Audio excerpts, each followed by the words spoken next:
It's back to work here for Nebraska as the Huskers prepare to go on the road for the first time in 2024. Hi, Sean Callahan with Husker Online. Before I get to that, this report is brought to you by Prize Picks.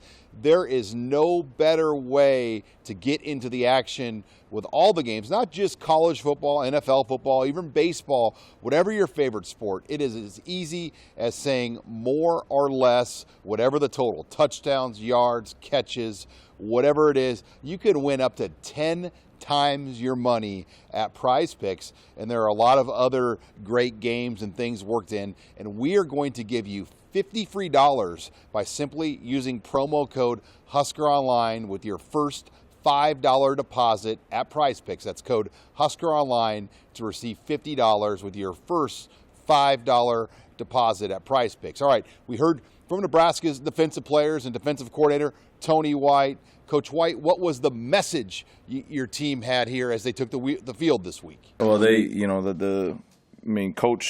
Coach challenged them first, number one, and then number two, you could tell by the amount of guys who were around the building at last night and all that stuff that they weren't happy with it. You know what I mean? So they went out there and handled business, and it was really just seeing how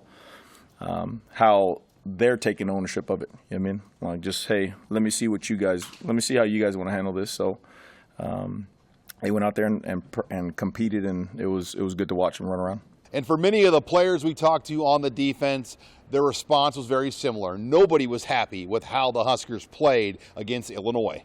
Honestly, I think Illinois came out and they punched us in the mouth, and we didn't respond. So. We took it very personally. Obviously, the second half wasn't our standard of football, and we're going to continue to just get it fixed and keep improving, and that shouldn't happen again. What are you supposed to do when you get punched in the mouth sometimes? Put your hands up next time. Learn from it. Season ain't over. That wasn't the last game. We still got plenty more opportunities to prove who we are. We just got to own up to the tape and take advantage of it. That's all. I got away from football. I just kind of took a mental break. I watched the film from Friday, and then I just got away, went and hung out with some friends and some family, and just got my mind off and relaxed for a little bit. And really the issue comes down to getting off the field on third down. If you look at the first half, right, you coming out, and I didn't like the flipping of the field, but when we went in at halftime and looked, they had 30-something yards or whatever it was, 30-something yards rushing or 40 yards rushing or something like that. And so when you looked at it, they couldn't run the ball when we said, hey, we know you're running the ball. We're putting guys up in there. You can't run the ball. And what was happening, though, was the third downs. We weren't getting off the field on the third down, so the third down plan wasn't coordinated well enough by myself. With the rush and the back end, you saw some things where we were getting home, but the coverage wasn't in the right spot, and then vice versa. And then in the second half, what we tried to do is affect the quarterback a little bit more and go after the quarterback, and so it opened up some of those seams for those runs in there. And again, it was really the third downs and the dang goal line trickeration down there. But again, that's on me for not drilling it with those guys, so that way they knew what was coming and all that stuff. So, gotta start over again.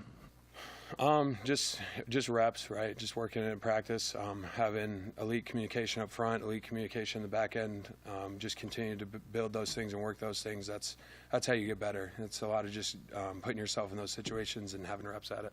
As for Purdue, the Huskers know the Boilermakers are going to try to run the football at them. They're really good. I mean, their backs are really good, and their line is really athletic and they can move. So. We got to present different angles on them, different challenges. You know what I mean? Like, and the crazy thing is they love the outside zones and stuff. But he's athletic enough to if you give him the edge, he'll take it around the edge and gain 40. But also, he has really good vision where he sees a crease and he'll plant a foot in the ground and he'll cut it back against you. So it's going to be a challenge for us to make sure that we have edges set when we want those set, and then to run the ball down when he's going sideways. It's always going to be important. Obviously, we didn't do it well in the last two games. And Purdue can run the ball. They got a good running back, and they got an experienced O-line. So that's, I mean, we got to stop the run. That's what we got to do. Yeah, no, he's a good back. We have a lot of respect for him. He's able to get on edges and able to make plays. He's a good back, like I said. We have a lot of respect, but we're fired up for the challenge this week and going to play our brand of football.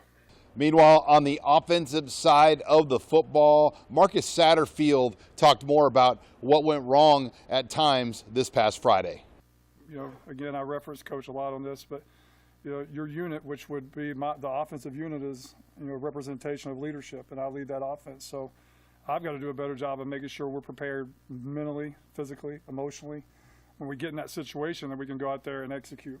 And you know, it's not just this guy busted an assignment, or, you know, that guy busted this. It's not that. It's the whole group has to be accountable. And you know, you hear all these things like, well, that's Nebraska. It's not a jinx. It's not a fluke. It's just a group of guys that we have to figure out and get better and learn from this and go out there the next time it comes, right, and take advantage of the opportunity and go finish it off.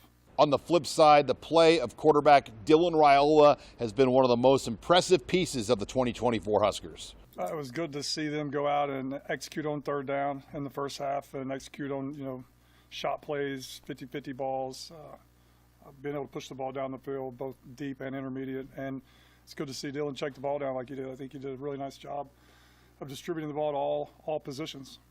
Yeah, it felt good to kind of hit the plays we missed early in the early games, but yeah, it's just going to keep growing every week. And you know, we had a great week to start, and so yeah, we're just keep working one better every day, and we'll see where it leads us at the end of the season.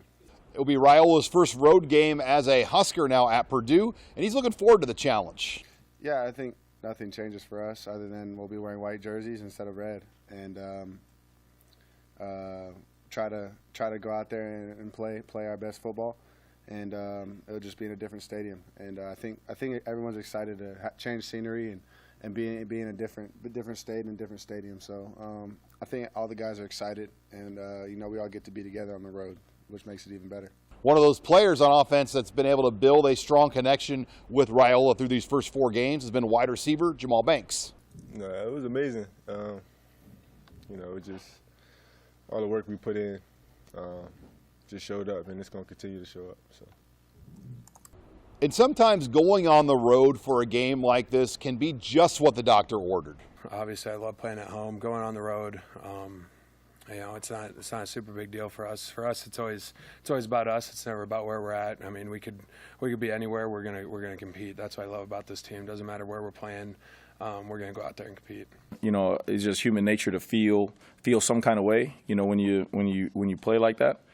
But coach, again, you know, you're always around coaching. You always, if you're truly listening, you're always getting the wisdoms. You know, you're listening to it like a player, and it truly is like, hey man, we're trying to go 1-0, you know, and you have a point of emphasis to fix and improve, and all you do is focus on that and make sure that you bring the kind of energy that you want the players to have, you know, moving forward towards Purdue. I mean, again, this is a new challenge. Everything is there. And the guys went out there and practiced their tail off today. So they're just gonna go 1-0 and just gonna go compete.